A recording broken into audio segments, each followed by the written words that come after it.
We're live, finally, We're after three live. days. 3 days, 72 hours. Welcome to the Meltdown. The meltdown. That's all this whole week has been. What a perfect title. That is what this whole year has been. What is it, 1920? 2020 has been a 2020. total meltdown. 2020. So I'm trying to launch a YouTube channel tonight. Mike here is trying to start podcasts, so we're combining forces like the Mega Powers did back in 1987, 8. 1980, September 1987. Yes. Yeah, I don't know. Oh wait, I gotta do this here. Look at that. We got to do. Oh, then I got. See this? We're reversed. It's not. You're Oh wait. reversed. No, never mind. Now, all right. We try. You know where we're going for Mega Power handshake, but yeah.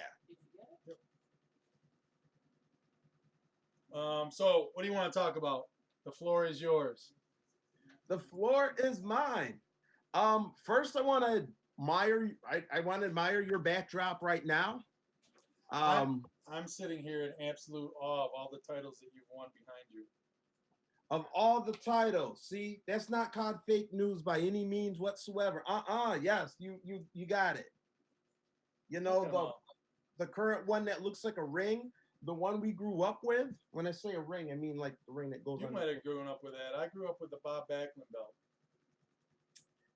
I'm not that far behind you. I remember the Bob Backlund belt. I see the John Cena spinner belt. Boy, that was a joke. I don't like that one. That was, and That's full of bling. do you like the Edge one better? The Edge one's here someplace too. I like them all, but didn't you get an Intercontinental belt? I have several Intercontinental belts. You know, the ones that Pedro. There, isn't that whose is that one right there? This is the. Is that Pedro Morales? No. This is circa Shawn Michaels. Oh, the Michaels, Jeff Jarrett. That era. That's JEFFJARRETT. You got it. You got it. This is the special one. This is the one that I had over my shoulder when I finally graduated college, workman's title, yeah. You know, had to go with the old black strap, yeah. But Black looks good. You watch Big Bang Theory at all? I used to, and then I stopped. You start, all right. The reason but now it's on HBO Max, so I might pick up where I left off. You know, the reason I say it is because you know how like Sheldon used to do Fun with Flags? Yes. You had those things. I want to do the same thing with the belts. Why not? Right? Yeah, where I just have someone who doesn't give a damn about belts or whatever whatsoever, and I just sit here and make narrations and explain each one. There's something else I'm going to do. So, yeah, that's something to keep in mind for the future. But moving on, I just want to, I'm looking at your backdrop, and I am looking at probably the most prominent place on the place of the earth, the place where the president of the United States of America lives, the place which I have visited several times like many other Americans. And I just have a question, and I can take this question in many directions. Okay, so I was going to ask prior to riots and all this other stuff when it comes to COVID-19 quarantine and things. My question would be, would it be fair as the president tells people to go back to church to worship, as the president is giving authority or pressure, whatever you want to call it, to governments of how and when to open up their states, wouldn't a sign of relief be to open up the White House, the house behind you, to public tours once again? Wouldn't opening the White House to public tours be a pretty sure sign, presenting faith to the nation that, okay, it's time to open up things again? This, of course, is the riots and the protesting and things where COVID-19's out the window anyway. But say without all of that, shouldn't the president open up first? Should the president open up before the rest of the world? Or even the country? So, are we throwing COVID out the window? No, we're not. No, because of COVID. This is because of COVID. We're because just of COVID. Yeah, well, we're saying you come in swinging, right? No, I just a question. Just to White House tours. Well, the funny story is my wife teaches at a school, and we had our tour canceled. Mm-hmm. The whole trip to Washington D.C. was canceled because of Ours COVID. ours was two. Yeah. Ours was two. Would he open it up? I don't see that opening up before the election, so I would have to say no. I would only say no. I mean, if you're removing the riots and all the other security issues, Right. then I would imagine absolutely he would open that because it's been open until right before COVID, right? Right. Right. Yeah. But it was shut. I don't know. Did Obama open up tours? I know Bush shut it down for almost his entire presidency. It never opened back up right after 9/11. Or there was, I think, limited groups that were going there. If you might, Probably. you had to have connections though. Yeah. Yeah. But I think did Obama open it back up? I don't remember. I don't know I either. honestly. Hmm. I do know that Bush shut it down, and you're right. You should be able to. I mean, you should be able to visit there. Period. Should it be one Now, of the first things before church? I don't. Here's I don't know. A lot of important people there. I mean, the virus numbers are coming in, showing that right now you should be able to justify opening everything up. In some areas, right? in Some areas you still have hot spots.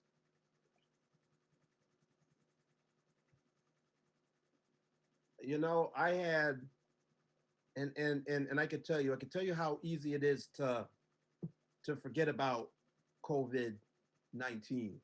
Now, I'm one of those people that, for the most part, I was trying to abide by whether it was the 6 feet, wearing the mask. I've really been pretty quarantine isolated, only going out when I need to. My cancer history, whatever, my immunes, whatever it is. Also, I was kind of personally saddened when I saw those who were defiant, who were just defiant towards it. And I'm one who looked at it as it's just not about you. It's about the other people as well. It's about as healthy as you are, you could be a carrier. Now, all that being said, I also see how the events that have occurred in our country this week have made all that go out the window. You know, even for myself, and you've heard my stories, we've talked on the phone, the things we were doing, boarding up, Oh helping to yeah. board houses. And there was the incident that I spoke of the other night with the dude doing the shooting who was pinned up next door with a SWAT team and those things.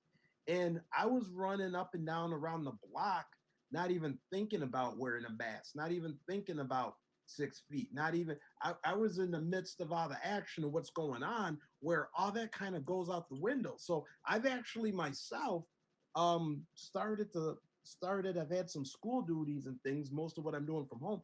I started to self-isolate again. I have started to self-isolate because I've been out there for a few days and I don't know what'll happen to me. I don't know what anyone else had. You know what I'm saying? So I've started to isolate again. I do. And everybody that's watching from my Facebook page, if we are live, if not, they're shaking their heads right now because I'm one of the defiant ones.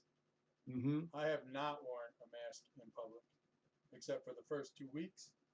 I was doing Instacart shopping for people and delivery the Mm-hmm. first 3 weeks before Easter, and at that time the masks were not in effect yet. Mm-hmm. Actually, I don't think they went into effect until after Easter.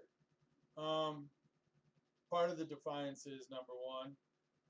After the first few weeks, when I saw numbers, I think it was. I know, and I'm going to catch holy heck for this.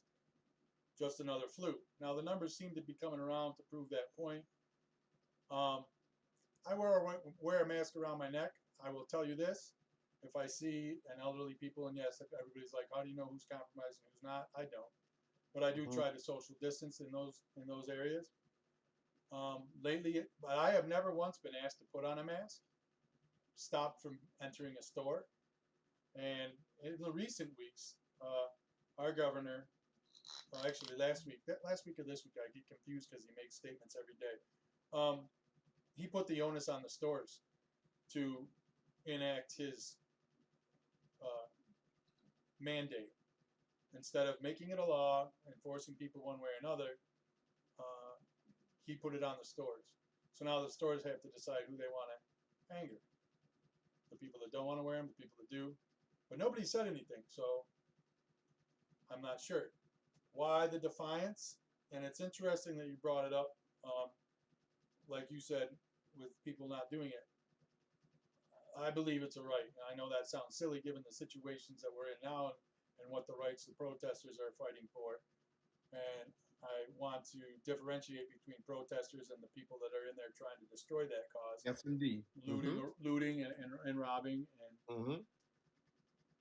the reason, let's use the president's little visit to the church the other night, where he alleged, well, okay, according, if you listen to the media, he threw tear gas and physically removed and harmed people, blah, blah, blah. But you know why that is? Tell us. In 2004, as part of the Patriot Act, George Bush signed into law that you were no longer allowed to protest within X amount of feet of politicians anywhere in the country, senators, congressmen. Um, by all rights, in most municipalities, you need a permit to peacefully protest or the right to assemble now, thanks to the Patriot Act.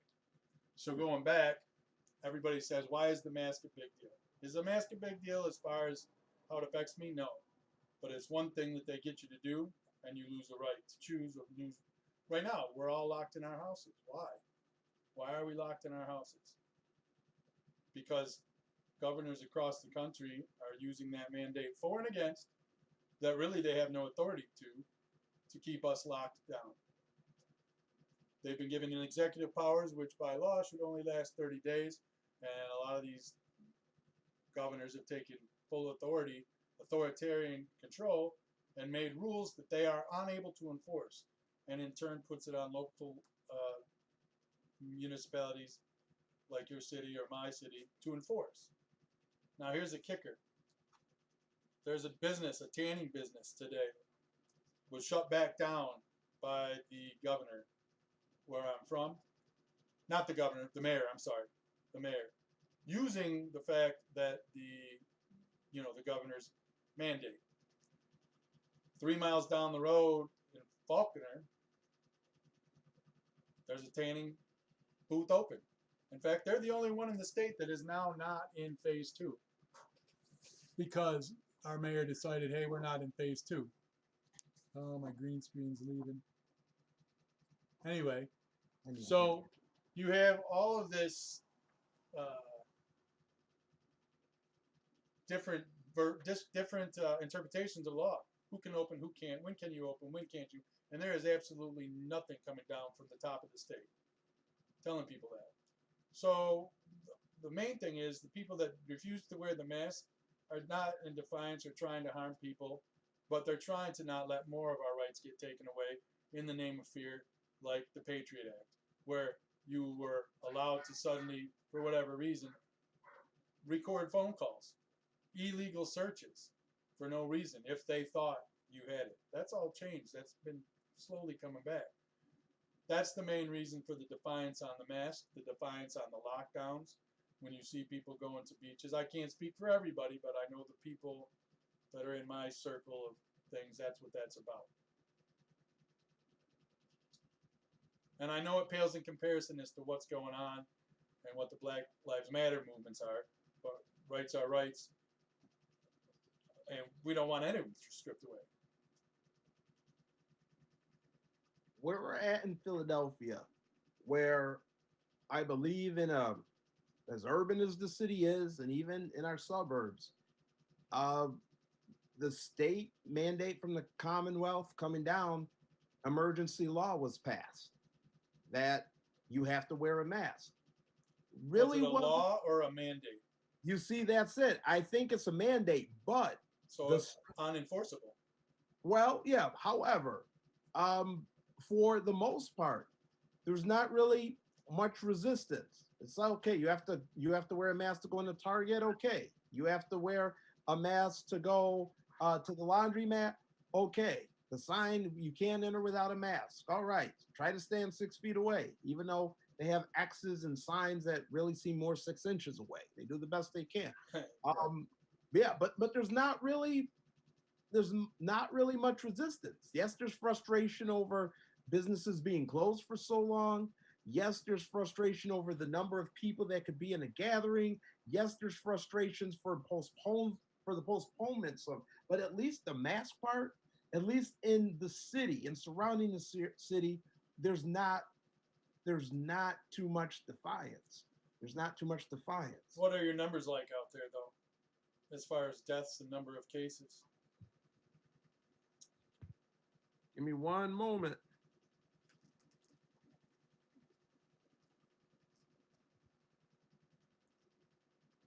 See, here and in rural communities, it appears to Mm-hmm. be low. And I think that's where the defiance comes from.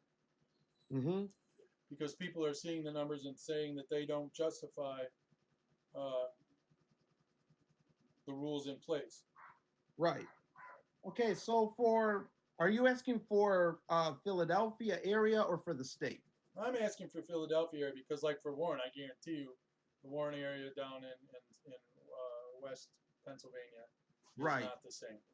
All right. And I think that's where you're seeing the resistance. And I think that people around here just want places to open that are deemed somewhat safe.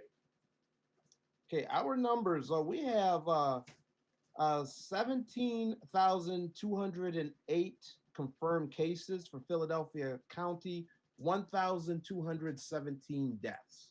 How many deaths? 1,217. And our city population is 5 million. Right now, we have 2 new cases, 22 active cases, and not a single person in the hospital. Mm-hmm. All right. And I think that's so. Let's see, what is our total? I don't know if I can get a total. As of June 2nd, Mm-hmm. number of people in our county diagnosed in Stockton County hospitals diagnosed with COVID-19, regardless of residency, which means you're not necessarily from here. 71 recovered cases, 6 deaths, 97 total confirmed cases, 4,130 negative test results since this all started. 6 deaths. How many did you have? 1,217. Okay. So I think that's where you see the resistance in areas that are, 6 in March, April, May, June, 4 months. And they were, I haven't looked, but they were mostly elderly. I don't have the age in front of me. I'm not as prepared as you. Yeah. And I think that's where the resistance comes, to open in phases and see what happens. Okay, I think about something one of my closest friends in the world said to me one time, where he was opposed to wearing a seatbelt. He had said the government does not have the right to tell me to wear a seatbelt, and I said, but it's safety, it's this, it's that. He says, yes, but that's up to me. They can't make laws about that. They can't whatever. And I questioned him about the downfall effect. It's like, okay, you don't wear a seatbelt, you get in an accident because you say it's your right, you don't have to wear one. You die, your family's left without you. They don't have an income. Your kids are collecting Social Security because I was given the example where because of that decision of being defiant for a law that's meant to protect, and he says the same thing, sort of like you mentioned, that all right, once you make someone or force somebody to do something, then systematically there goes the rest of their laws, their rights, their things like that. Right. But I kind of look at it in the same way where what if okay, you may be afraid that the government might be taking away those simple liberties and which could snowball into something bigger. Exactly. Yeah, but but if there's evidence that even if you don't have symptoms, you could be a carrier. If there's Yep. evidence where that decision you could go around and for someone whose immune system is like compromised or somebody or someone who's elderly could possibly get sick even if you have no symptoms at all, isn't that enough to get somebody to comply to the simplest of provisions why this thing is going on when they're trying to figure out what the hell could be done worldwide in order to get it fixed? Do you wear a mask during regular flu seasons? Of course not. Nope. Okay. So I think everybody was on board at first because we were hearing what, millions of deaths, 1 million, 2 million, or 1 million, 2 million cases, and half a million deaths by June. And then as more data comes in, those numbers no longer justify that argument. But when we reached the 100,000 mark, what was it, last week or 10 days ago or Yeah, something like something that? like that. When we reached 100,000. Out of Is that 330 million people. But those numbers, see, and I still can't get a clear answer on that. The CDC has two different sets of numbers on their website. The 100,000 comes from presumed COVID cases that we're no longer counting asymptomatic people. They were and any case, hey, you've seen the memes. Hey, I got in a car accident, died of COVID. Fell off my bicycle, cracked my head open, died COVID. Because the hospitals are getting X amount of dollars for every COVID case. So those numbers may be inflated. I am a conspiracy theorist, but I'm not a big enough conspiracy theorist to say that those numbers are that much higher. But the difference in the two CDC websites, and when we do this again, I'll have them. Before it hit it, I want to say that when the numbers were around 75,000 deaths, the CDC also had one that said that we were only at 32,000 deaths, using different data and different statistics, which brings the mortality rate down to 0.27 instead of the 5% on the other set of numbers. And I can't get a clear answer. I'm not a math guy, and it took me a while to get that. So sure? if it's not, I mean, nobody wants one death is unacceptable, right? We've been backed up against the wall, first of all, because China never disclosed numbers. I mean, they're saying that they have 0 cases for the last 2 weeks. Does anybody in the world believe that? No.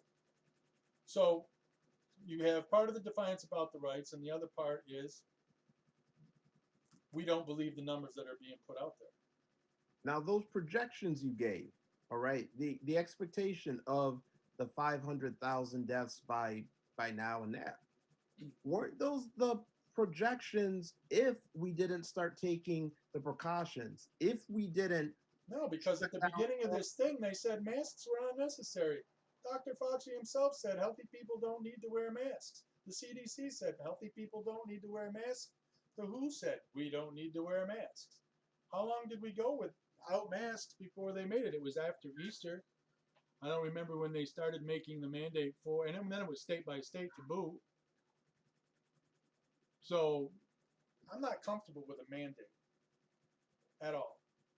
If you're going to make that, then own it. Make it a law.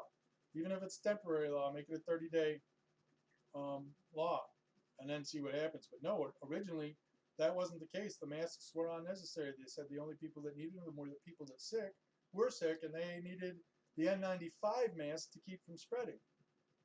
If I can light a lighter and blow out that lighter through my mask, Oh yeah, it's not protecting anybody. you're right. So then why wear a mask? And I've seen the meme, and it makes sense. And I'm sure, I don't know if we have comments turned on. I should probably look and see, but I don't know how to do that. If the masks work, why are we social distancing? And if social distancing works, why are we wearing masks? You want me to answer that? Healthy people. You want me to answer that? Yes. All If right. you have an answer, because I honestly, I've asked that question and nobody answers it. All right. The answer is because we don't know the full extent of this enemy of this virus. And therefore, this is why they're like, until we know, we want to have all bases covered. Until they know, they want to say, okay, it could get transmitted this way, it could get transmitted that way. We're not sure. Here's another agent. At first, they didn't know things. Right. At first, they said we didn't need to wear a mask. Then all of a sudden, it was like, okay, we need masks now. Then we found out, okay, it could be transmitted this way. Then they found out there were other symptoms. And then it was like, all right, only essential businesses. Then it was like, okay, even essential businesses. Well, you got to stand 6 feet. And you see both of our families and stuff, educators, teachers, trying to make provisions what to do. And I think a lot of it is the not knowing. But the only thing that is known apparently is the fact that if we have these environments, and I do actually believe that between all the Memorial Day activity, which if people are going to get sick in that, it's going to be in the next week or two where they'll figure it out. And obviously, between all this other stuff that has been going on for the last week or so now, um, that thing is about to spike again. That thing is going to spike again. And I don't think it will. Really? Because you think it's done, or you think? I honestly think that we didn't catch it. I think it was here before 2020 hit, and several people throughout the country found out. I think the numbers are going up because there's testing everywhere. Going up because there's testing everywhere now. The numbers are going up, but what's the mortality rate? To me, the mortality rate is critical. If At what point do you say the country is going to completely shut down and go bankrupt? How long do you wait for them to find out? Indefinitely? I mean, at some point you have to say, okay, it's it may or may not be safe. The choice is yours. The people with the masks aren't telling the people without the masks aren't telling people you have to come out, go to the beach with us, or take off your mask. But at what point do you risk losing small business? Because this doesn't affect a Target, a Walmart, definitely not a Walmart because they've been open. But it doesn't. Big corporations. You're talking about all the local businesses that you have. If you live in a community that only has a Walmart and like 5 or 10 small businesses and they all go under, there's a gym owner here who's been shut down since March, and he pays $7,000 a month in rent here. How long can that businessman continue to operate at zero income? So when does it outweigh our so-called safety, or when do you? There's always a point, right? Mhm. There's always a point for everything that you do that regards safety. Why do we have speed limits? Why can't we drive 100 miles an hour? Because at 65, there's less deaths.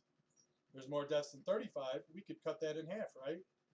But at some point, somebody made a decision that says, okay, the number of deaths we see at 65 miles an hour is acceptable. That sounds harsh, that sounds cruel, but somebody made that decision. They had to have weighed those numbers. So there's no way that a country can sustain being locked down, shut down, and on businesses on open and survive indefinitely. And I think that's where people start rebelling, especially if you're a business owner. If your livelihood, how do you feed your family? For that matter, we've seen increases in suicides, increases in domestic violence, uh, because people are locked down, no release. I don't know. I don't think there's a right answer or a wrong answer, but I don't think we can just sit back and wait until somebody somewhere says, "Hey, guess what? We found this vaccine and now we're ready to go." Because that's not going to happen this year. No, that's not happening this year. And what about schools? Do you think that the environment that they learned in was? Were you given enough time to prepare to teach the way you had to teach this year? It took us 3 days to have this conversation we're having now because I had to deal with this arrangement of how nobody was prepared. Right. No one saw this coming. Nobody was prepared. Right. Mm-hmm. We live in America, where people rushed the beaches at Normandy. They were afraid, deaths everywhere. But that's what we do as a country. I can't speak on other countries, but that's what we do. At some point, you have to say, all right, yeah, it's still scary out there, and yeah, it's a risk, but the risk is not as great as it was 3 months ago. So at the time everything shut down, when the school shut down, everything shut down. You understood. You felt, all right, this is happening. We don't know the extent. Everything has to close. You understood it at the time it began? Then the numbers, then the numbers were projected millions of deaths. This was the worst crisis. This was the end of the world. So yeah, based on what they were saying, yes. All right. So at what point, was it a couple weeks or a month, or at what point did you say, this is bullshit, everything just has to stop, or this?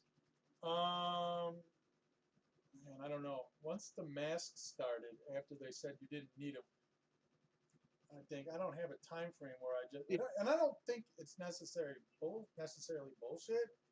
Okay. I just think that there's a period where the entire country is threatened if we stay locked down.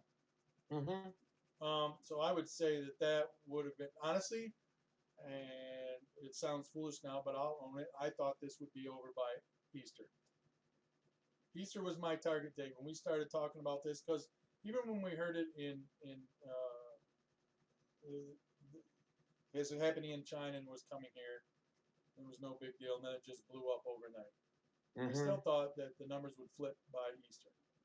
Shortly after Easter, by the end of April, I was fully on board with saying, yeah. And at Easter, I still wasn't wearing a mask. That mandate had not come down yet. So we were 6 weeks into it. And I think that's what people, if you have the so-called experts saying one thing and then flip-flopping 30 days later and claiming, oh, we didn't know, but then you're shutting down, totally censoring and eliminating any theory on social media from any other doctor besides the ones that appear on TV, I don't think you're getting full dialogue like we're having here. It was like the experts, this is my opinion and this is what it is, and I'm not going to sit here and answer this guy or this guy. My opinion's the only one that matters. And then it turns out they're wrong. Remember, the CDC said, yes, you can touch surfaces and can get it. And then they said, no, you can't. Then 2 days later, yes, you can. Oh, we don't know. It's airborne. No, it's not. My problem is, if they're experts, they should know something. I mean, there's a history of viruses that can kind of show the pattern that this takes. New viruses always blow up immediately because nobody else knows how to handle them. So to answer your question, short answer would probably be 2 weeks after Easter. I think that at least around here, I personally, and I forgot when the head of the WHO organization, can't think of his name, and when he Roger used Daltrey. yes, thank you. When he said this is a pandemic, he said we are now in a worldwide pandemic. Um, that's when I pretty much knew. I mean, I can't remember any other time in our lifetime when we heard that. Or maybe at a time when I didn't know what it meant. But at that point, I knew, all right, this is going to be a while. Well, swine flu, Ebola, they were all declared pandemics. SARS. Yes, they were. However, though not completely eradicated, they were disposed of pretty quickly. I mean, we haven't seen anything like this. Right. Yeah, we haven't. Yeah, right. I mean, those things pending, not disregarding them by any means, but even with those, there came a point where, regardless of how even the president felt about it, or either the other leaders of the world, it shut down the entire world. And of course, some of the residuals of that is certainly a lot of these other problems and things that we have going on right now. I like to say right now it's raining right now in Philadelphia, and when it rains, it keeps a lot of the trouble away, I might add. Probably snow does too. Mm-hmm. And Any again, snow? I think it's by region. I mean, if you're still getting those numbers because you're more densely populated, okay. But then I think that the people want, and I guess I know people that have gone to 6 states away because stuff opened up. So I guess there's the risk of transmitting that way. Mm-hmm. But I think that the what they want is our area is not that bad. Open up. Let's see what happens. And if nothing happens, then the more dense populations should pick up on what they did or what's happening. If you keep everybody locked down, you're never going to get to the herd immunity, which you need to thwart the virus, in my opinion. All right, but I'm a big guy that I've been told I need this medication, and I've been fired by 2 doctors for flat out refusing. I do not take medication. I change it with diet, exercise. So I'm pretty belligerent as far as I feel that it's my responsibility to take care of my body. And like one of the medications that they had me on for about 90 days until I flat out took it out is being recalled now because it causes cancer. mm-hmm. So the experts, 3 of them, told me you need this drug or you can't change it. And I'm like, nonsense. And I changed my sugar numbers, cut them in more than half. And whatever. So I'm actually at risk. I'm one of those people that are at risk according to the Mm-hmm. experts based on Yes. that. And I don't know why, and I can't find anywhere why, but I don't know. And I'm just on the wrong side of 50 that puts me in the age group that's could be affected. Wait, you're not that far on that side of. Well, 50 was the cutoff, right? Okay, 50 and up seems to be the people that are more at risk for this. I thought it was 60 and up. I heard 50 initially. Oh, I So I thought was it was. kind of scared, and then I'm like, Oh, I thought it was sick. All right, shows what I I know. mean, those are certainly the people with the deaths. Yeah, right. So I don't You know. know, just for perspective of what I thought, and these are things that go through my head with this. One, well, for one, and I'm kind of our church, our parish is going to be open this Saturday and Sunday. They're going to start resuming mass. Um, all the 6 foot rule. They've encouraged the seniors and the older people and those with most at risk to stay home, and they're only going to do the Eucharist without the wine, just whatever. Um, the couple things that concern me with this, and admittedly, all that being said, I will be attending because I'm part of the. I play music at one of them. I read at one of the other ones. Before, when we were doing it, it was we were streaming it, so there'd only be like 2 or 3 people there at a time. But now they're bringing a lot of people back. It's like you could come, but we encourage you to stay away. If you're most at risk, don't come. However, those most at risk, like the older people, the senior citizens, they're the ones who have been the most adamant about wanting to come back. So that creates a problem.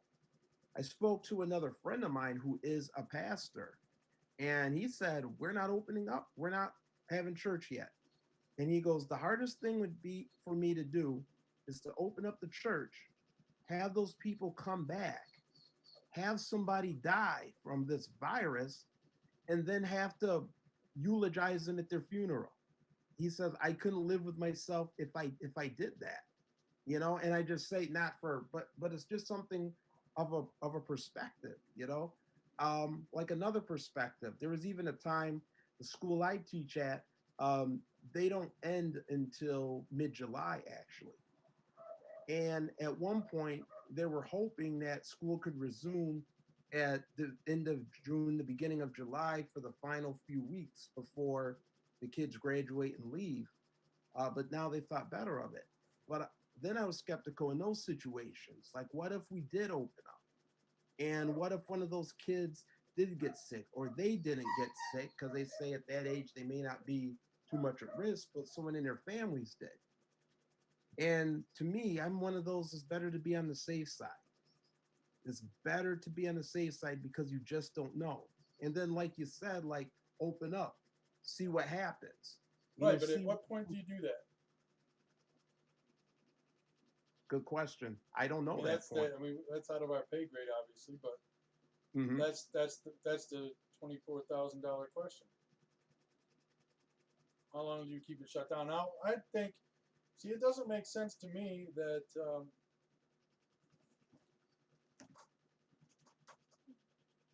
churches can't be open.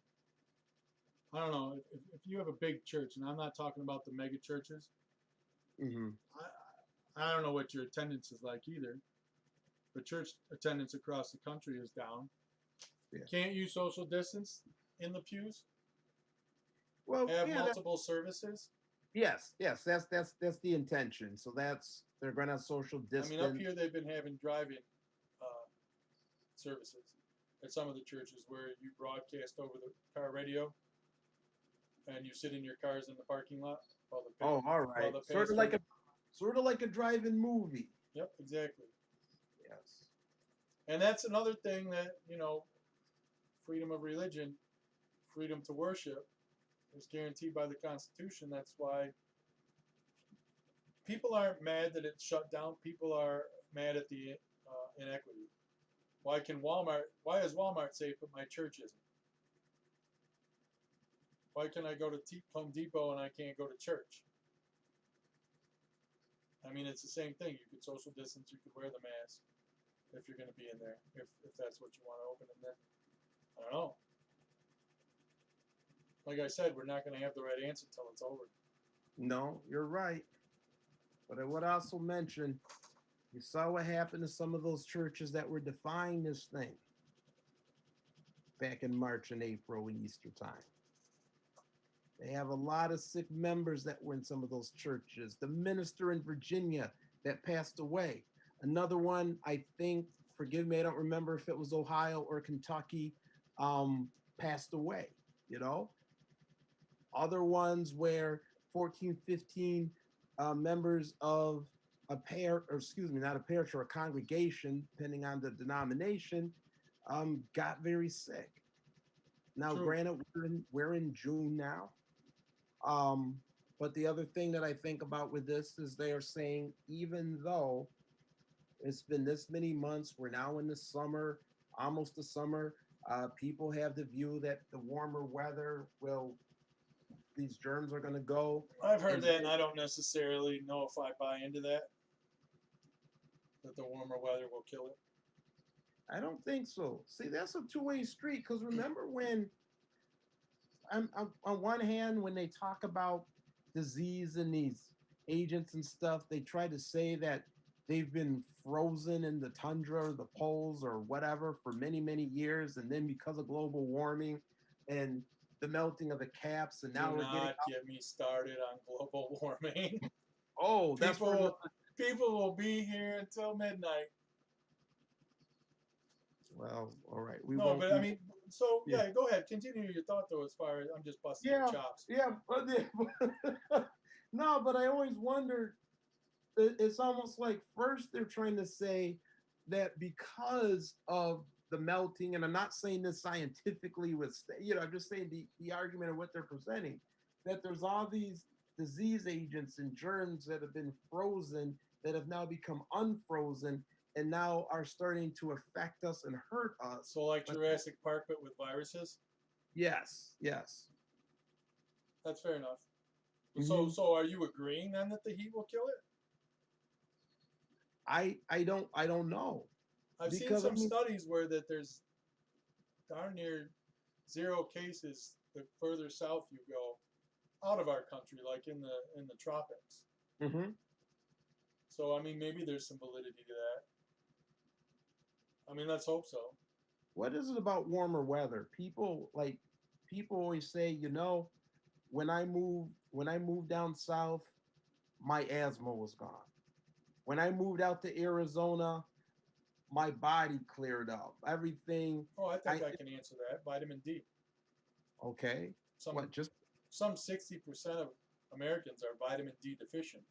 Leads to depression, leads to autoimmune disease, leads to, so if you're not supplementation with vitamin D, which I do, I take 10 to 15,000 IUs of vitamin D every day.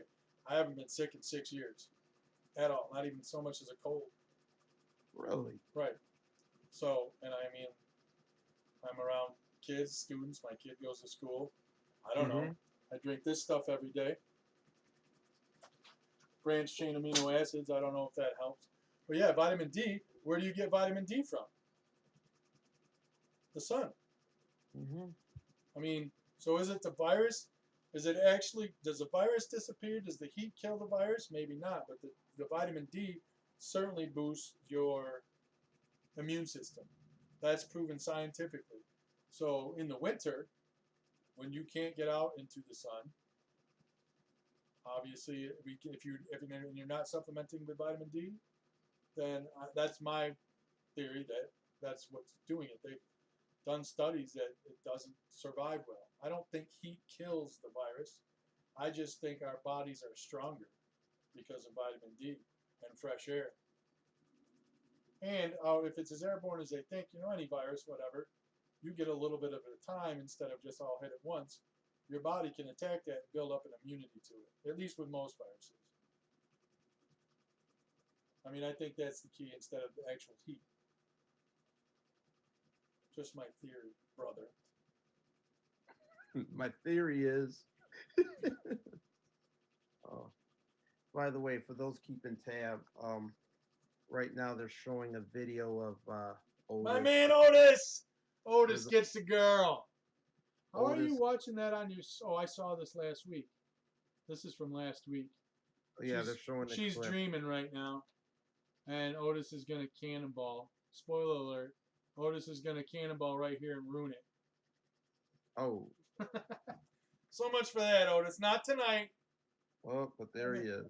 So, did you watch Money in the Bank? Should we switch gears now? Because we promised some wrestling talk. What's happening here? That's live SmackDown. This is SmackDown Live, The brought one, to the you one, by Hulu Live on the Nintendo Switch. Yes. nice. Should we switch gears and talk about wrestling because we promised? Because we promised. I can't believe we didn't talk about the protest, but we're 50 minutes in. We got time for the protest. There's going to be another one of these in a few days, and the Okay. protests are not going to end, so we could certainly cover the protest. We have time to cover the protest. We have time to cover the Tonight? shout out to George. I don't know. You want to read tonight? I don't know. I mean, we can keep doing it, and you can give shout outs to whoever you want. Tonight. Or do we want to switch gears in wrestling and cover the protests? I mean, so we were totally flying by the seat of our pants. I don't have anything written down here except how to turn, I don't know, how to turn this program off and stop streaming and recording. I don't even know if we're live. All I know is that we're recording on YouTube. I don't know that we're necessarily live.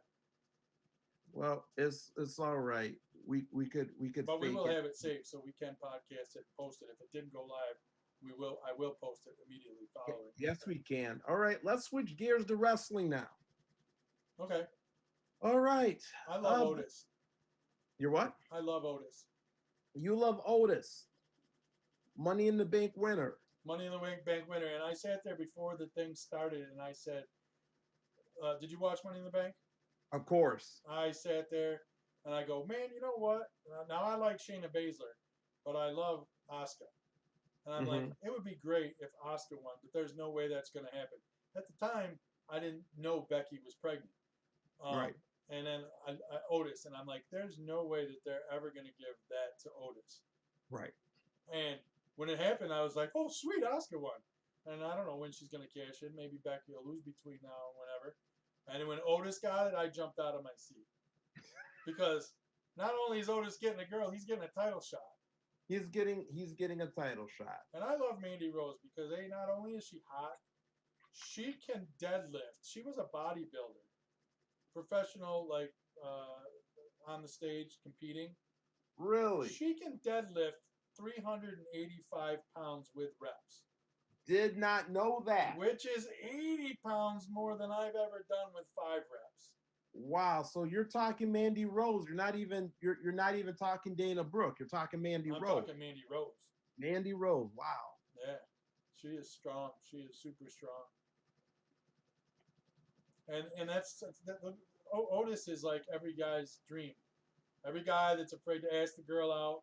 Every guy that think he's not good enough. He went for it. He got it. And the only thing that disappointed me about it was that none of that happened in front of a live crowd. Because boy, the pop would have been huge. I commend them for doing for trying to put the show on. I really wish, even the way they have all these wrestlers behind glass, hockey glass right now, I really wish they could have done something like that starting at Mania. Well, that's WWE. Yeah. There's no barriers in AEW. Right. But I mean, I go back to WrestleMania. It seemed to me everything they've done on Raw up till 2 weeks ago has seemed like a rehearsal. Yes. Yeah, it just seems like a recorded, like you're watching a recorded rehearsal. And it has that feel. Do you feel that way about AEW? No, because they did a great job utilizing their talent from the very beginning of this pandemic. Well, how about this though too? How many people do you care about on Raw? On probably more on SmackDown than Raw. I will probably say okay. Let me rephrase that. Okay. How many people do you care about on either of those shows that are currently wrestling? Where's Roman Reigns? Where's Sami Zayn? Where's Becky Lynch? So they're trying to push talent and they're trying to be like AEW, but the problem is that AEW will have a match with the Librarians. Okay? Mm-hmm. A match with people that you haven't heard of, and they build their characters. But the WWE has relied. They don't have a Rock, they don't have a Cena, they don't have a Stone Cold, and that's what they don't want because they don't want to pay that money. So they rely on these big names all at once, and now they're all gone. Who do you have? Well, I'll tell you. Because you have to care about it to watch it and like it, right? Yeah, but one thing, even though, well, I find myself, because I'm one of those, I'm not a Jim Cornette by any means, but I criticize wrestling every week. Now, for the longest time, I never could watch a full episode of Raw. I'd always watch it on DVR, fast forward half the show. Yep. How, even though they have the same format every single week, if you notice, every single week, Selena Vega and her people like take up the first hour and 10 minutes of the show. Right, and I have no emotional ties to any of those characters because they've been unused. They haven't used them. They used them. Where have they used them? And who else? Wait, who else is on there? Then there's what's his name who just won the U.S. title from Andrade, and was it Apollo Crews? Yes, Apollo Crews won the title. Because didn't Vince McMahon accidentally tweet out after that, "Congratulations, Bobby Lashley"? After Apollo Crews won the title. I did not hear this. That was on Twitter. He tweeted it out. And really? Got ripped for it, yes. I did not know that. Wow. And I like Apollo Crews. I cannot stand Bobby Lashley, and I don't even know why. I don't like Bobby Lashley MMA. I don't like Impact Bobby Lashley. I didn't like him the first time. There's something I don't like about him. And he stole Rusev's wife, so that really fried me. Well, here, if you want to get controversial here, let's talk about Jason Riker. Jason Riker from Forgotten Sons? Yes. That's the only reason I know who he is. It is because of his I saw the Forgotten Sons last week. And are they all legit vets? I think so. Okay. Well, at least 2 of the 3 are. I know two of the three are. The third one might be, if I remember. He took crap, and I don't remember even what the tweet was. And I'm sitting there at first. I had to research him. That's another point. Do you remember what the tweet is? Can you pull it up? Yeah, because I was texting it with someone else earlier. They were asking me about it. So when it first came out, everybody was retweeting and trashing the guy, and I'm like, who the heck is Jason Riker? And then I had to look, and I'm like, Forgotten Sons. Oh, the military group. All right, the tweet is, hell, you could have sent this tweet. Oh boy, here we go. All right, well, from Jason Riker on June 1st, 2020. Thankful for the app POTUS we have. God bless America, built on freedom. Forgotten no more. Which Forgotten no more is the catchphrase of the Forgotten Sons on wrestling. Okay. So was that the night or the day after the Rose Garden speech? That was the first. When was the first was on the weekend, so No, wait, that can't be June 21st. no, I said June 1st. Oh, June 1st. I'm sorry. Yeah, June 1st. So today is the 5th. Mm-hmm. Monday. So when did he make that speech? This week, right? Yeah. So it was probably that's. So here's what I have a problem with. He's getting slammed for his opinion, Mm-hmm. and even though the opinion is tone deaf, given that time, he took. I don't know what the ramifications will be, but it seems like, I mean, that's tone deaf for him to post that tweet right then. I guess he's entitled to his opinion whether we like it or not. But there's nothing inflammatory there really. And you read the reactions from the other wrestlers. Some of them, most of them. Right. Who was the biggest name that Kevin Owens was probably the biggest. Kevin Owens says, "The freedom you speak of entitles you to speak your mind all you want. I'm not here to argue that. I just really need to tell you that I think you're pushing your shitty wrestling catchphrases as all of this is happening is absolutely effing pathetic." So he does have a point. Kevin Owens does have a point. Was he making a tweet in support of the president, or was he trying to get over as a wrestler? Well, was he trying to? Because I don't think if you're going to go out there and start talking political, I don't think you should use your wrestling catchphrases. Well, it certainly got the out of character attention to even one of the other members of the Forgotten Sons. I saw that one too. You know, where he had to say, "Hey, who I am on TV doesn't necessarily reflect my views. Right. So please don't rob me from winning the tag titles because of this." Well, and that could very well happen. I think it would. I mean, you could get an inkling. I've seen more inflammatory stuff, and I'm trying to think who said it, but yeah. If I didn't I didn't even realize that's how unknowledgeable I am about WWE product right now. He shouldn't be using his catchphrases to get over and using a situation to politicize what's going on. If he wanted to make a comment, is that his real name? No, his real name, because you heard about the tweet someone dug up from a couple years ago. No, I didn't. All right. Now, this is the tweet that's got him in trouble. I mean, that one. Oh, that's not the one that got him in trouble? Well, no, that's the one that initially got him in trouble. And he was dumb enough to try to. Well, no. Read it. Okay. So the one from a couple years ago, under his real name, which is Chad Lail, I believe, Chad Lail. Okay. And the tweet says, and he's talking about Black Lives Matters.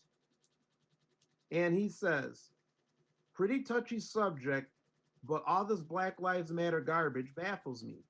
I challenge anyone of any color or race to go watch 12 Years a Slave, the movie, and realize how good you actually have it." Okay, I did see that tweet, but so it wasn't the same name. Yeah, that's yeah. So that wasn't recent?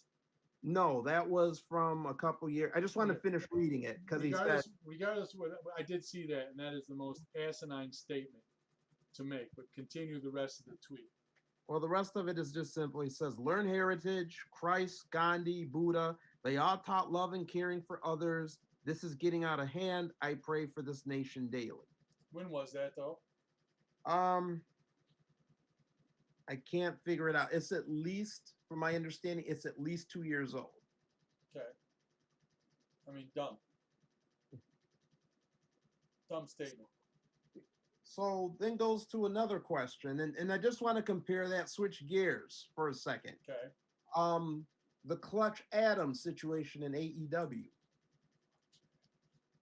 Okay, I briefly heard of it, but I did not see the tweets that got him kicked off of AEW Dark.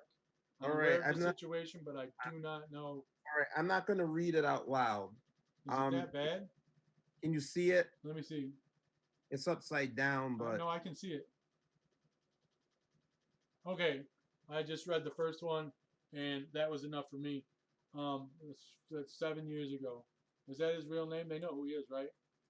You can take it down, or you can keep it up if people want to read it. I couldn't find it because I think he deleted it. Is that screenshot, or did he still leave that up? This was screenshotted. This was all deleted, but someone had it and posted it. What and that's shocks me, unless I'm missing something, because I don't follow the dirt sheets anymore, they pulled him off the AEW Dark immediately. Right? Yeah, fast and swift within hours. That's the difference between them and WWE. I still don't know if that guy has had any repercussions from the WWE. Cody himself pulled him right off, and rightfully so. I didn't. All I saw was that they were insensitive. That's an understatement. After what I just read, I'm shocked that he's not been released, unless he was never under contract and was just given a dark match on AEW. That's pretty much it. He was never under contract. Okay, then he's done. Yeah, and Tony Khan. Rightfully so. I'm not a fan of people pulling up semi-questionable, sensitive stuff like Jake Fromm or the Drew Brees thing or whatever. Might not be smart. That's just blatant racism, homophobic, and I'm surprised he got this far without people checking him. 7 years is a long time for that stuff to, what do you want, just lay dormant. Right. And again, that represents, now AEW is all inclusive, right? Everybody's welcome. Oh, that's for sure. No hatred is allowed. And I think they did the right thing. I'm not a big fan of doxing people, but that's unacceptable. I mean, I've seen some people get stuff taken away for what could be considered insensitive. That's blatant. There's no question about that at all. It took me one sentence into that he should never work in the industry again. He should be lucky if he gets a job at McDonald's.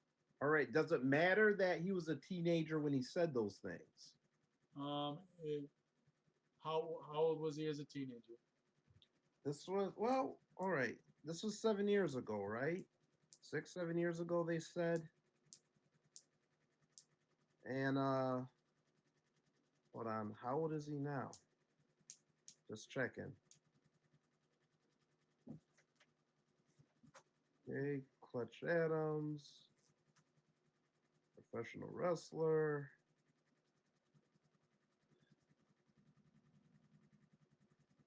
All right, why is it so hard to find this man's birthday? I don't know, but as we sit here in silence, they're going, this dude is trying to defend him. Make no mistake, I'm not, as I think whether it matters what he did as a teenager. I just... What? We're not looking for Axe. Where the hell did Axe come up? It doesn't matter. All right, so as a teenager. He was a teenager. He was young. He was young. And he's still fairly young. Let's say he was 15 and he's 22 now. Okay, and has there been any apologies? Has he done anything to change his views? Are those still his views? Yes, he does. After his dark match was said it wasn't going to be released, and Tony said they were done, he sent an apology for Everybody his. sends an apology. Savior, well, okay, go ahead. All 'Cause right. I'm going to contradict myself. Oh, well, okay, yeah, all right, because I'm kind of split on this myself. I'll tell you what I think too. But yeah, but he sent his apology. That's not doesn't represent who he is now, and he's sorry for anyone he hurt, and he's sorry how this reflected on AEW, his family, or any of the groups of people he. Who are we? So here's, man, this is touchy. So the Bible says we shouldn't judge, Mm-hmm. right? Should somebody be held accountable for some stuff they did when they were young? I don't know. Should your career and your opportunity, everybody deserves at least one second chance. Yes. After the second chance, it's a real stretch to get a third, fourth, fifth. Like John Jones, constant in UFC, the problems he's been in. To me, that's, I don't know. If social media was around when we were kids, we'd probably be getting blasted too for stuff. I was unaware that he said that when he was a teenager. It doesn't make it all right, but then the question becomes, do you totally destroy a guy? Is that our goal? To destroy somebody because they disagree with you, or is your goal to teach them or try to teach them about the cause or how hurtful it is? Because do you think if he can ever wrestle again, and I'm already contradicting myself because I said before I knew Right, as a you're teenager thinking out that he loud. should. It's okay. It makes sense. If do you think his heart will change if he loses everything he's worked the last 7 years for? And maybe his heart has already changed. See, Maybe it is. We don't know that. Yeah, we don't know, and that's the big problem with these situations is the cancel culture. It's called, where people feel the need to silence the voice. And I think when you forcefully silence an opposing view, you just make that person dig deeper into their beliefs instead of trying to use it as a teachable moment. That stuff was really bad, though. Yeah, what I find is, I don't know. See, to me, and I'm gonna ramble because because I'm thinking of this situation. All right, I'm thinking of Jason Rikers, different category. He has a right to his opinion, things like that. It was just a bad day, a really bad day to send that tweet, I think. Right. Well, that tweet's not the one he got in trouble for, you said. Well, no, he did get in. That was the initial one. That was the but one. The other one came from his past, right? Right. Yeah. So after everyone was up in arms over what he how said. How old was he when that first tweet came? The one about the reparations and Black Lives Matter. That was just a few years ago. Right, but how old was he? Well, way past the teenager. Right. So as an adult, I would think that by the time you're an adult, I think you should know better. Okay, a 13 or 14-year-old is going to do stupid stuff and say stupid stuff all the time. And as a parent or a teacher or a coach or anybody that you come in contact with, you need to nip that in the bud and teach him. A 22 or a 25-year-old man should know better. Okay. In my opinion. Okay, and now I have to jump up one. What about the icon of wrestling, Hulk Hogan, and the sex tape? Are you talking about the sex tape or the racist comments he made on the radio? Well, yes, the racist. Or yes, was it one and the same? Because the sex tape, to me, that's a setup. No, he made the sex tape was a setup, but it was the sex tape or part of the sex tape where he made the comments, the racial comments, right, about his daughter and the black eyes or whatever was said. It's not good, and he tried to make amends. He legitimately tried to make amends. Which I mean, he hasn't been wrestling anymore. He's just gotten back as a spokesperson. He took a beating, right, from that. Yeah. Yeah, there's no reason, and I don't care whether he was on an open mic or didn't know that was being recorded. He walks around and calls himself a Christian, then he should act like one. mean, how many years ago was that? 5 years, right? Mm-hmm. Okay. Right. 5 years ago, he definitely should know better. Especially when you're Hulk Hogan, you should be held to it. But as a Christian, you should. So I either question when he made the apology, and he did make the apology. Mm-hmm. Is the apology sincere, or is it because he got busted? Well, Does he? I mean, there's too many people. I hate when Christians get up involved in this because they shine a light right on everybody else. And granted, there are sects of Christian sects, SECTS of yes. Christianity that that these militias and white supremacists come from. Yeah. That's totally unacceptable, and it totally pisses me off that they can drag Christianity into their hate. There's nothing in the Bible whatsoever that somebody like the Ku Klux Klan or what do they call it, the Proud Boys or some nonsense, the group that would justify. There's nothing in my Bible that justifies racist or homophobic activity. There's nothing in there whatsoever. Mm-hmm.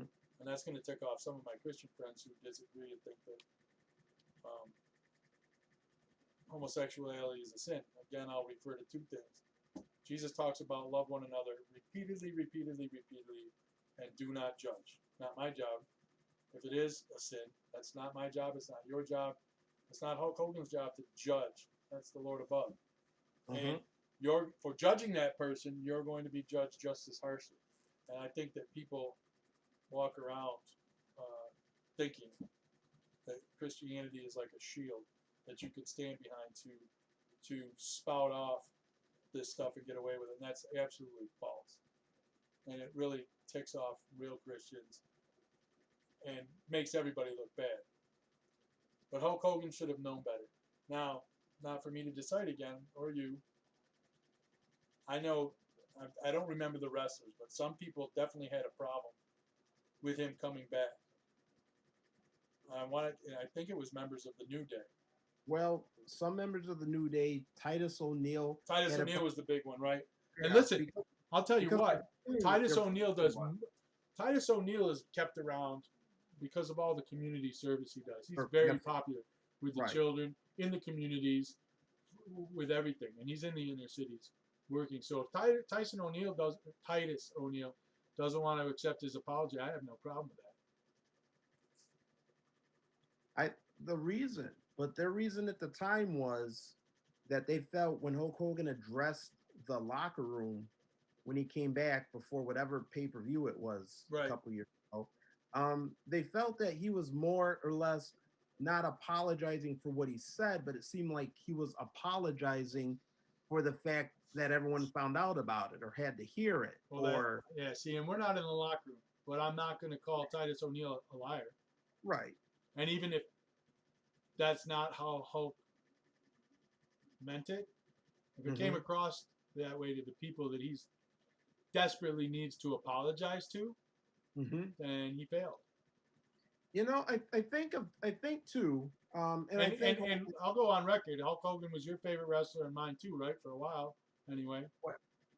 Well, he was one of mine up until he beat Andre, because I realized there was nowhere for him to go after that. Then I liked heels anyway, but yeah. Stop it. You weren't old enough to know about saying Hulk Hogan's career and nonsense. You sported the NWO shirts like he was nobody's business. When he turned heel, yes, I did. Okay. Let me tell you something. All right, let me tell you. Do we get back to this? Okay.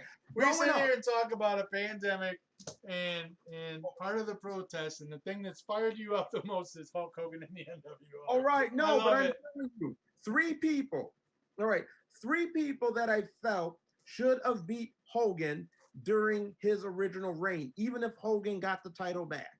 Number one was Mr. Wonderful Paul Orndorff. Number two was the Macho Man Randy Savage. And number three was Andre the Giant. Andre deserved to have some sort of run with that title. He had about 3 weeks. Who? Andre. No, he had about 90 seconds. Was the title stripped? No, he won that title from Hogan, and a minute and a half later, he gave it to Ted DiBiase. Okay, so he beat Hogan. He beat Hogan, but he should have had a You run with thought the he should have beat him as because I don't think Hogan beat Andre when they fought at Shea Stadium. Oh, back in 80. Before this, before WrestleManias. Yeah, wait, yeah, long before. Yes. Like no, because that was See, the premise. I never thought that. I don't remember when I never thought Hogan should have lost. Really? No, not for a while. And I was livid when the Ultimate Warrior beat him. And that was before Dirt Sheets. Yeah, you know, so I didn't know he was going off to film movies, but and Hogan never got the opportunity to get that payback. Yes, he did. Don't say WCW. Don't say it. No, because nobody watched that. Hey, he threw a fireball at the Warrior's face, and Hogan hit himself with it accidentally. Was that the Ultimate Warrior or the Renegade Warrior? I can't remember. No, the Ultimate. That was the Ultimate Warrior. That was the Ultimate Warrior. The only reason the Ultimate Warrior came back is because he was pissed that they were using the Renegade Warrior, and everybody thought it was him. Yes. And you know why Macho Man didn't get the belt, right? We don't need to go into that deep dark rumor. Just wait, which belt? Why he never got to beat Hogan one time? Yes. Any of that? I don't want to even. You know what it is, right? I don't know why. I'm not gonna say it, but Stephanie McMahon. Wait, Macho you haven't heard Man. that remind? I'm not. I know. Wait, I'm talking. All right, time frame. You know that she was a teenager. You know that never happened. I know it never happened, man. I'll send you shoot interviews after this is over that said, "Oh yes, it did." From who? I don't remember, but it's out on YouTube. All right. Here's the thing about that. All right. Tell me, if that really happened, okay, if that really happened, why on earth would McMahon keep him around after finding out? Money. If that really happened, why? Well, if Vince can't prove it and it was just a rumor. Okay. All right. So also, if that happened, and why then, even when Macho Man left for WCW, which broke Vince's heart because Macho was going to stay and be the ambassador or whatever. Who knows when that rumor came out, though? Nobody knows. It was, but wasn't it before Macho left? Yes. Okay, it was before Macho left.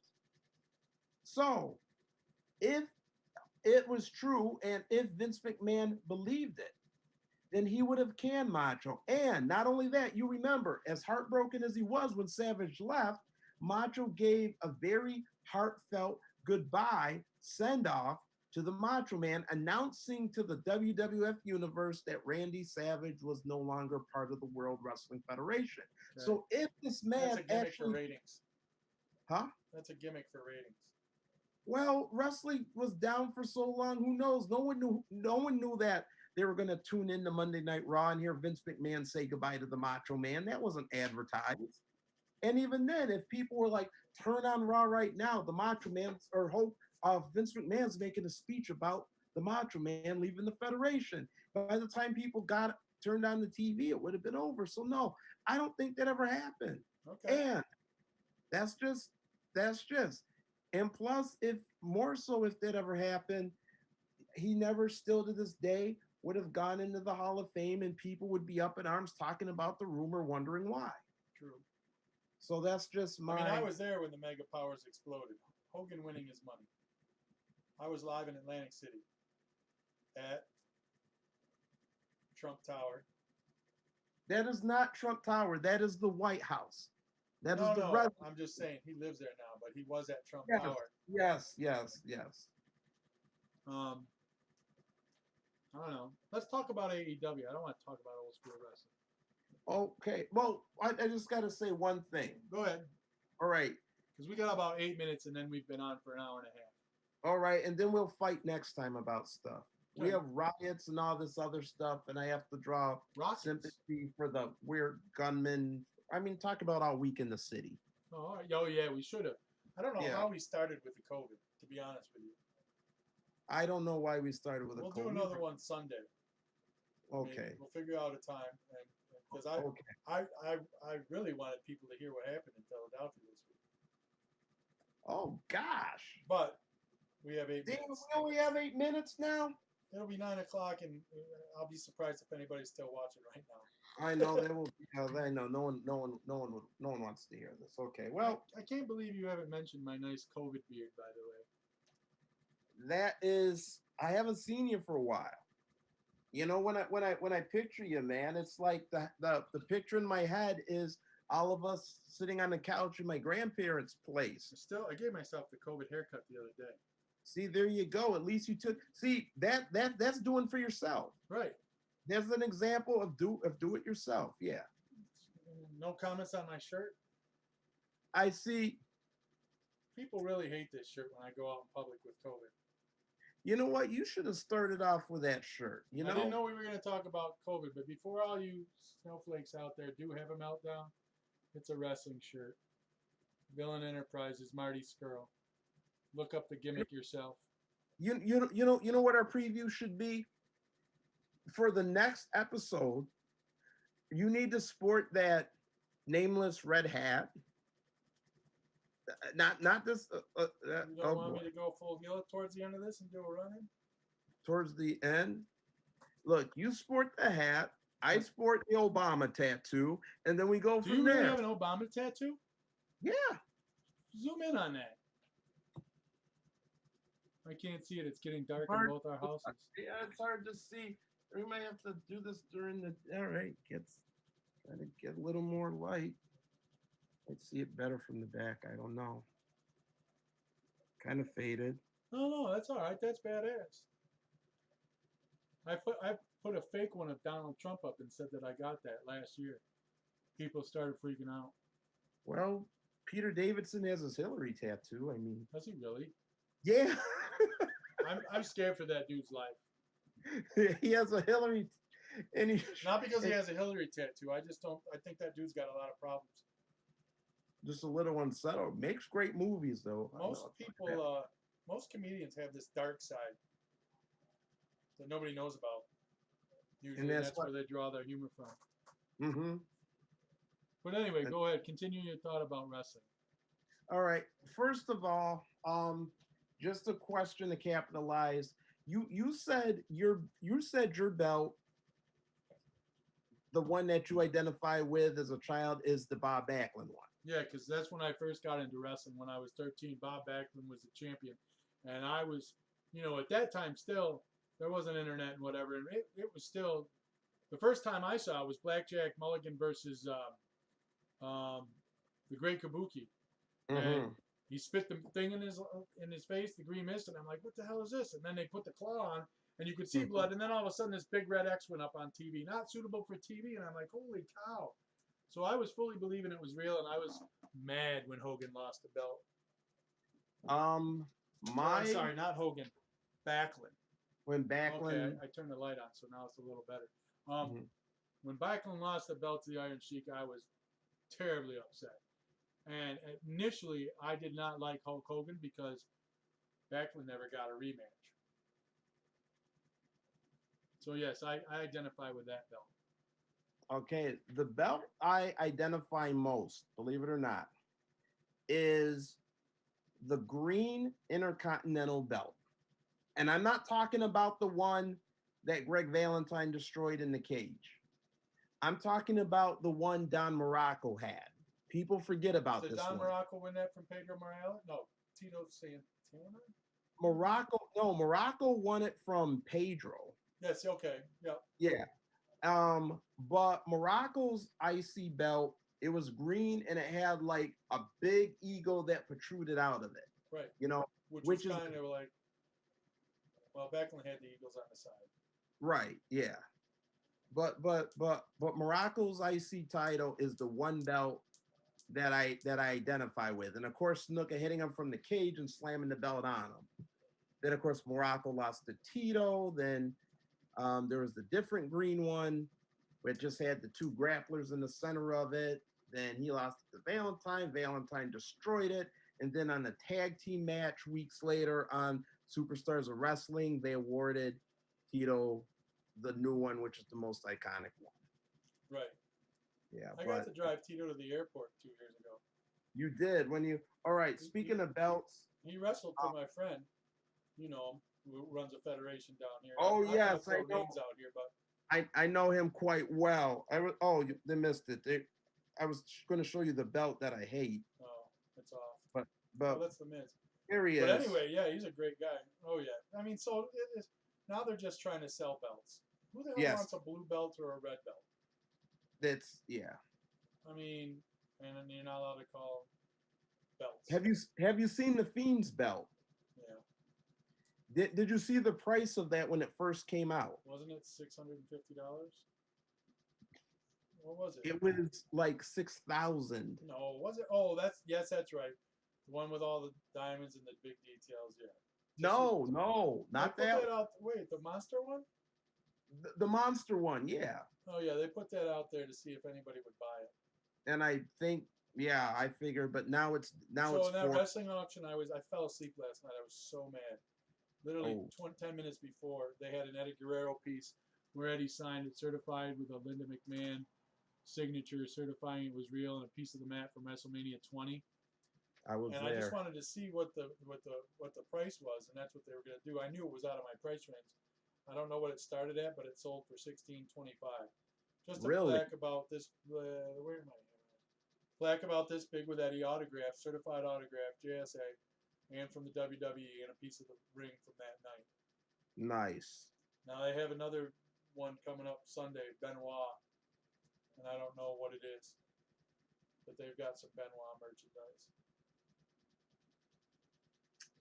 But before we cut out, let's I want to talk about AEW Absolutely. because we keep avoiding them, I'm sorry. Yeah, I'm sorry. and we'll get into them. We'll get into them first and go into politics second next time. The Cody Jungle Boy match. Did you see it? Yes. Thoughts? Um, it's incredible. I think Jungle Boy. I think Jungle Boy. And I think Jim Ross even said it, so I'm stealing his words. Is even ahead of his time a little bit. I agree. Bully Yeah. Ray shit all over it on Busted Open. Of And course. said the table was unnecessary. Cody landed first and popped right up, and it gave Mhm. nothing to the thing. And I thought about that, and I'm like, I went to tweet him, but I ran out of characters. Do Number that one, off. he's watching wrestling for his show Busted Open. Mhm. Number two, he's watches it multiple times and picks it apart. Number three, he's got the mentality of a wrestler. I was just entertained from Yeah. start to finish, right? So, I think because there's no crowds every week, they try to do one spot that people will talk about, and he's Mhm. like, "You should continue the storyline." Well, there's plenty of storyline there. He missed it. I think. I think that you saw the start of heel Cody. I think you saw the start of the new Four Horsemen, and I think that you saw the rise of Jungle Boy all in one thing. So rumor has it that the new Four Horsemen are FTR, Mhm. Cody Rhodes, Mhm. and who was the fourth? Sean Spears. Shawn Spears. Perfect 10. And that's what Tully gave him in the limo. The Black Glove. You saw more, yeah, who's got the black glove in the Four Horsemen? Barry Windham. Yep. Cody Rhodes, far more aggressive after Arn talked to him. And FTR, they would be Tully and Arn. Right, which is they've always been like the Brainbusters anyway. So listen, Yes, Flair's not under contract with the WWE anymore. that's right. What happens if Flair shows up at Fyter Fest and manages FTR? Well, I would say, I'd say that would not happen. And the only reason I say that wouldn't happen is because I think before that would happen, McMahon would give Flair some sort of a lifetime contract, just like he did with The Undertaker months ago. Just like he did with Bret Hart? No, not like he did with Bret Hart. He gave him a 20-year contract. And He only gave listen, him. you know that Charlotte's less than a year on her contract too, right? Mm-hmm. what's there left to do for her? Okay, that's true. But I also think this McMahon, who is McMahon doesn't. Let's before you say that, McMahon doesn't have any money. right, all right. Well, he lost $500 million on the UF or XFL. The XFL. All right, now that's more to my point too. Ratings are down, merchandise is down because obviously you're not selling it. There's no house shows. Right. Talking about now they started a free WWE network. Where do you give money to Flair for a lifetime contract? Okay, well here's the thing. If they really wanted to, they could have furloughed more of those 30 people that they got rid of. I think too he's saving what money he has in hopes of a recovery so he can have the resources. So he could have the resources to keep Charlotte Flair or some of these other people coming along. I don't think he would let Flair or Charlotte or Ric Flair or Charlotte go somewhere else. And also too, why he did before he went to Impact. Well, yeah, but I mean, he went to TNA and that. What does Ric Flair offer the WWE right now? That's worth the money that you're talking about to keep him. Maybe a sense of loyalty because Flair was talking about how McMahon loaned him $800,000 or whatever when he was down. You but know, his friends are there. Yeah. Well, okay. And Cody just trademarked the Four Horsemen. Yes, he did. So he's making moves. So I'm kind of surprised they let those things go. Huh? I'm kind of surprised they let those things go. Cody's pissed. Yeah. Cody still has a chip on his shoulder, and that was the first stuff he did was start trademarking everything. When he wasn't allowed to call himself Cody Rhodes, he went after everything. If you watched Being the Elite, he went off everything and started anything he could grab that was related to his dad. He did. Well, even going like old pay-per-view names. And he just, So, do you see a Rhodes being a Four Horseman, though? To me, Cody was always better. To me, Cody was at his best when he was dashing Cody Rhodes, like the pretty boy, and then when he got his face crushed by Mysterio, and he was the disaster or undashing or whatever. Stop it. What do you mean? I think that the Cody Rhodes we've seen for the last 2 years since he was in New Japan and the Bullet Club is by far, he's one of the top, in my opinion, 5 wrestlers in the world right now. Yeah, I'm talking about previous, but in his heel work, I mean, I just mean as I'm talking historically. I'm not saying as a heel. Oh, he could be. I mean, he was a heel in the Bullet Club when he turned on Kenny. Well, kind of, yeah. But I'm saying, can the son of Dusty Rhodes, who the Horsemen, they broke his leg, and at the time Cody believed they really broke his leg, till they showed up for Thanksgiving dinner. And then his dad even tried to keep kayfabe and said, "Listen, we have a job to do in that ring, and sometimes accident happens, but we're all respectful of each other outside the ring." Cody still believed that it was real until he was older, because he was just a little kid. So, can a Rhodes, specifically the son of Dusty, the American Dream, be in a group called the Four Horsemen? I say yes, he can, because it is a new era. It would be completely unexpected, and it's unexpected. We're talking about it weeks before it's going to happen. Well, yeah, but I mean, but I'm talking in terms of he can't stay with the Elite Buddies forever. Like Probably I don't even. Not. Yeah, like, and he doesn't even really mesh with them. It's like Matt Hardy kind of meshed better with those people. He's literally best friends with the Young Bucks. When I met the Young Bucks in Buffalo, they got him on a phone call, and he took questions from the crowd there. I mean, they are tight. And so, I don't know if I would buy that storyline. Well, you know, but I do think that the aggressive Cody you saw, because why did he have any reason to be that aggressive against Jungle Boy of all people? He was very aggressive from start to finish in that match Wednesday night. I thought. So you think this is the heel vice president of operate or the No, I don't think you're going to see that character. but he's going to be. You know what's one thing they need to stop doing though? All right, we know they're the executive vice presidents and all that. No, They need to quit mentioning that. no, they don't, Why not? because it creates animosity from the other wrestlers. There's built-in heat then from the bad guys. You can immediately be pissed off like FTR is, or Sean Spears, or the Murder Hawk. Without them being executive, you don't get that promo between Arn and Jake the Snake. So you don't think they could just leave that out and just have them act? I mean, I even don't though think we so, all because know. everybody knows it.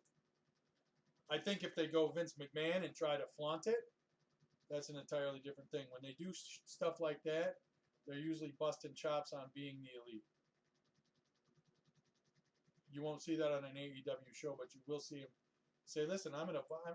They'll tell their buddy Cutler, Brandon Cutler, "Go get me a coffee. I'm an executive vice president." But you'll never hear him say that on Dynamite. I don't think. So you think they should play up the fact that these are executives? I think, yeah, everybody knows it. You can't hide it.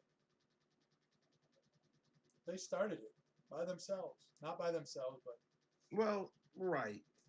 But I just think that being in the show that we don't always have to be reminded. Like, are we every week though? yes, By who? The announcers? by the announcers or to some degree of even though Cody has these duties, they've had matches where if Cody wins or loses, he get, if he lost to MJF or whatever, he'd give up his duty. Yes, it's like we are reminded. Was it? Yeah, okay. But that's a good angle, and it kept him from getting a belt, which prevents him from ever being accused of nepotism because he got the belt because he's the boss. And what about the other argument that it's a two-way streak where the Young Bucks lose to everybody to avoid the whole perception? I think they're building that up because everybody thought that they would come in. I mean, right now, I don't know. People are crapping all over Kenny because he hasn't won stuff. But how long have they been tag champs? How do you go from being the best wrestler in the world to not even being in the top 10 the year after in Pro Wrestling Illustrated? I don't know. I'm not sure. The Young Bucks don't lose all the time. No, And but that tag match was the best tag match I've ever seen between Adam Page and Kenny. yes. And there's still animosity there. I still don't understand if Hangman's going to turn. They tease it every minute. See, to me, Hangman in that group, and in my mind, instead of Perfect 10 or Sean Spears or Hangman, to me would be the Barry Windham of that group. Absolutely. Yeah, he should be the one who has the black glove. Doesn't he? But when he rides in on the horse, doesn't he have gloves? Well, yes, he does. Yes, he does. But I mean, but they're going in another direction. But they have him as like the happy drunk. I don't think that you will because he's pretty aggressive when he's wrestling. Yeah. I think his character is just lost. It just. Do you watch Being the Elite? Yes. Not regularly. I always play catch up with it. Did you watch 2 weeks ago? Mm-mm. Oh, I won't spoil it then. All right, I have to watch Being the Elite from 2 weeks ago. I believe so. Okay. The one right before the Stampede match. So All right. I think that was 2 weeks ago. Were you a fan of the Stampede match? Oh my God, it was amazing. I won't say amazing from a wrestling standpoint, but it was entertaining. Given the situation that we're in, it was exceeded my expectations. Very rarely anymore, because I think I've seen it all, do I get a holy shit moment. And the One Wing Angel off the top of the building was a holy shit moment. And I can't even find a picture of it on the internet. Like, I would expect to see a big picture of them halfway down in the One Wing Angel before they hit. I can't find one yet. What about you? I loved it.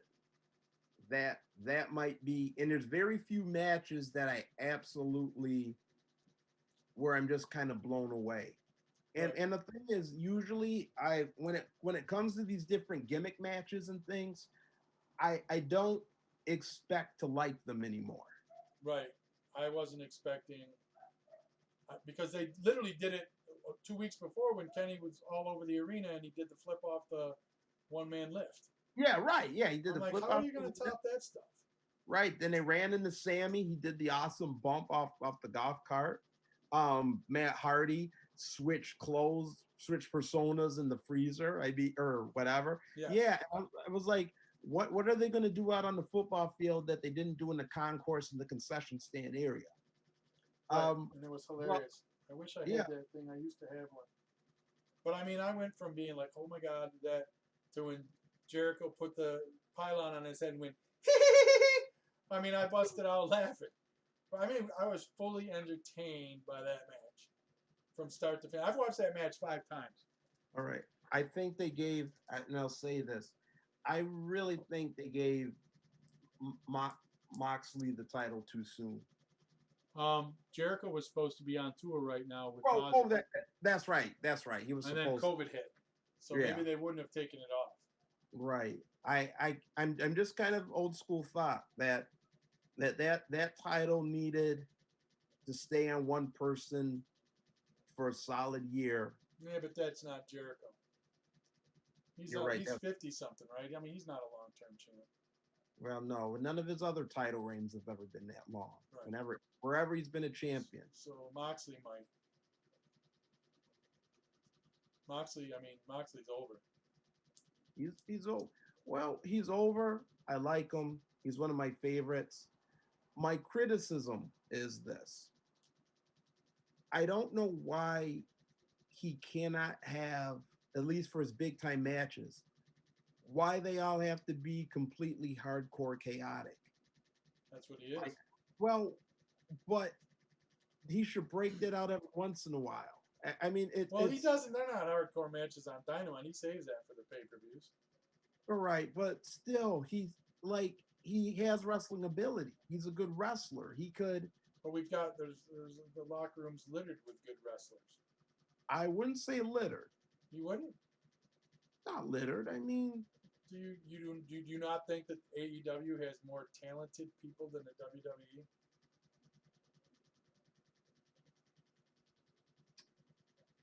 as far as wrestling ability and athletics, Yes. And I'd go so far as to even say on the mic. Because WWE is scripted and AEW, I mean, Jericho stuff's not scripted. The Bucks aren't scripted. um, Jericho Jericho is gold on the mic. Um, Cody is gold on the mic. Cody is amazing on the mic. Amazing. Sometimes he does promos where I get chills. All right, just because I get off topic, what do you think of the build for his match leading into the finals of that TNT tournament? I mean, they only had a couple weeks, right, to decide where they were going to have it. They're flying by their seat of their pants. Well, they were, I but think. I mean, listen. What did they have to build up to that whole pay per view? 2 weeks, 3 weeks tops. all right, but even with that short amount of time, do you know what I did not like about the build? Go ahead. It really wasn't about Lance Archer and Cody Rhodes. It was more about Jake the Snake and Arn Anderson. It's like the two of them did the majority of the talking for the wrestlers. Well, that's And then because can the Murder Hawk talk? all right, and then even the week, even on the go home episode before the pay-per-view, there wasn't any type of standoff between Archer No, and that's true. and Dustin. And also, you would think, what was the whole point when Jake the Snake got on top of I said Dustin, excuse me, Cody. All right, when Jake the Snake got on top of Cody's wife, dry humping her and put the snake on her, that went nowhere. Right. You know, like it just, I mean, like they do all these things to build this heat and it doesn't go anywhere. And then That's true. all we get to the final lead up to the match is Jake the Snake and Arn Anderson social distancing from each other at opposite ends of a table. The other thing I didn't like is the Jake the Snake Mike Tyson went nowhere, and somehow it turned into Tyson versus Jericho, Yes. which I don't know. Hmm. And many of us are still trying to figure out who the guy who was ripping his shirt off next to Tyson during the promo was. No one now has been able to identify who that man was. Not that it's a big deal, just kind of wondering who that person was. Maybe it's just a guy Just a who guy. likes to rip his shirt off. Okay, apparently. I don't know. Watch his action figure. They'll put one of his action figures. I gotta get my hands on those action figures. Those are gonna be hot. They look sweet. If I had the income, Why? How much are they? They're figures. Well, I haven't seen prices yet, so I better before I say I'm I'm gonna buy them all. gonna see what they are in Ringside Collectibles.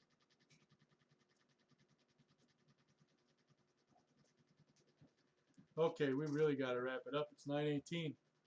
So when are we doing this again? I don't know. When do you want to do it again? Let's make sure this one worked. We might have been just sitting here talking for no reason. It may not. It was worth it. See, if anyone got bored watching this is the pilot. This is the never before seen pilot. This is the one, the lost episode 20 years ago that you did not know even existed. Yeah, we actually filmed this weeks ago. We're from the future. We came from the future. Oh yeah, it's been weeks. I saw a meme the other day with Kobe getting out of the DeLorean, and it said, 2021 better start like this. 2020.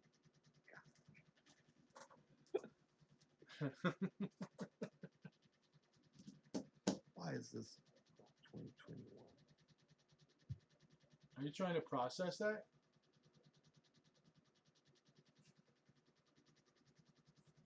Are you trying to process that? Me? Yeah. I'm trying. Well, actually, I was trying to see. Wait, do you see my prompt right now that says request permission to record from the meeting host? No. I'm just trying. All right. See here. Because I'm asking you permission to record. I don't see it. All right. Do you see anything flashing or just your mic? Just my mic. All right. Let's see. I don't know what I'm doing. Please request permission from the meeting host. Okay. I don't see anything popping up. Let me see if I minimize this, what happens. No. There's no, well, no, I turned chat off. We have 0 viewers right now. Oh, wow. Well, that happens. So, I don't know. Let's see. And you know how to do the share screen feature? What does that mean? All right. See share screen at the bottom? No. Nope. Really? You don't see at the bottom where it says participants, chat, share screen, record? Remember, I'm doing this from YouTube. Oh, that's right. Okay. All right. We have some stuff to figure out. Let me see. No, see, now I don't even know how to make this full screen again. You would go up. Can you see from the upper corner? The upper right-hand corner of your screen? Yeah, there's nothing. Oh, okay. Because it's YouTube. I gotcha. Let me see if I'm in the Zoom part. Okay, so wait. Share. I do see a share screen. Hold on. I see a share screen, but it's grayed out. Really? Yeah. Okay, where would there be a thing from him, a request for him? He's trying to request to record this, and then we want to end this. I don't know. Why doesn't he record it? Because he's going to share it on his podcast. I know. Huh? I know. Let me look. I'm looking. Share screen. I see a share screen. All right. So does that mean I'm already sharing the screen? Well, no. That means if you want to show something like a stats or a video or whatever. So multiple participants can share simultaneously? Yes. Yeah. Okay. So allow the share screen. Did it? Okay. So this means that if I then Now I see your desktop. yeah, you see, yeah. So under share screen, if you ever want to show something to prove yourself right, yeah, you could just go in and yeah, well, this stat says Oh, gotcha. blah blah blah, and then you could go back to stop sharing and All right. back to us. All right. So yes, we're gonna end this now. I've got my producer Right. in here. Tell me We're in what we there. need to do. Okay. The Before we producer. sign off, just don't start clicking buttons. We have to say goodbye to our audience of over 250 viewers. And say bye. Oh, where are you? All All right. right. We'll check our socials. We'll try to do it Sunday. Yes, we'll try to do it Sunday. The action begins. We're coming. Yeah, We're we're coming for coming. A you. lot going on in the world right now. We're gonna talk about that for sure. We're gonna talk about the protests. I'm sure We're talk- everybody tuned in. If everybody watches this, they expected us to talk about that. We're talking about the we're gonna hit up the protest. Should I get this hat? Should I get this hat? Yeah. Psych. Oh my Psych. oh Psych. no, that hat. I'm not gonna go. What? You know, Hey. it's a those. We used to have season ticket holders with them back in the day. Once Yeah. I was a season ticket holder. Yeah. Anyway, yeah, we'll try it Sunday. I'll call you afterwards and we'll see where it goes. All right. And if anybody wants to hit us what you want us to talk about, whether wrestling or so, I think we need to have a script, not a script, but a agenda to go format. through, a We need- format, we- something to go we through, need to so have that a we don't talk format. for 2 hours. Yes, we Because will quite have frankly, we're just ending this for the people. We could probably talk for 2 more hours. Mm-hmm. We could do a 24-hour marathon if we really wanted to talk about wrestling. Yes, we could. Maybe we could. Maybe we should do that. And once we get a following and get people to donate for some charity. Hey, there's a thought. Who would sit here through 24 hours of us talking? All right, brother. All right. Everybody that's watching or is watching in the future, because we really don't know yet if this streamed live. It's the first attempt. Yeah. But we do know that we're recording it and capturing it, so it will be posted in a minute. Yes. And then you can steal it and record your audio out of SoundCloud off of it. Yes. All right. Stay safe out there. Is Signing it calm down? It's calm. It's calmed down the last couple nights. Good. Good. All right, brother. I will talk to you. We will shoot for Sunday. All right. All right. All right. I'll be around pretty much after I got to play piano at the Spanish speaking mass. Probably from like 2 o'clock on. Okay. All right. Yeah, that's fine. Like All right. 4 or 5 o'clock. That'll give me time to go. Mm-hmm. Literally the only thing I'm allowed to do in New York right now.